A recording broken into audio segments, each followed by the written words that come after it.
तोंड सांभाळून बोल. आणि बा प्रयत्न करायचं नाही, बाहेर जायचं, घरात काम असेल ते सगळं घरातलं काम आवरायचं. मग घरातलं काम करून चालले ना आत्या मी. तुम्ही पण काय त्यांची बाजू घेऊन बोलताय? पण मला नाही ना पटत बाहेर तुला कामाला लावायची, अपमानाची बाजू होती ना. हा आत्या तुम्हाला अपमान बरं कळतंय, पण लोक घरात येऊन बसतात ते नाही समजत तुम्हाला. विचार बदला तुमचे थोडे. अगं पण तू विचार कर ना, तुला काय कमी पडून दिलंय का? लोक काय लागन ती आणून देईन, तुमचा विचार करायचा नाही. बाहेर जायचं नाही. जर आणलं असतं ना आत्या मला ही वेळ आली नसती आज. तुला काय कमी पडे? पार रस्त्यावर आणून सोडलंय.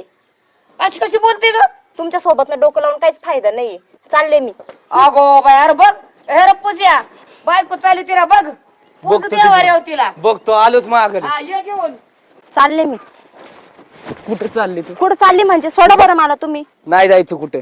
नाही जायचं म्हणजे मला काय राहू तुमच्या सोबत राहून काय काय काम धंदे नाही काही नाही. कामधंदा नाही, फुकट बसून घरात राहतो इथे लिहिले. काय पुरवलंय हो तुम्ही? बोलायला लावू नका बरं का जास्त मला. काय बोलाय नको.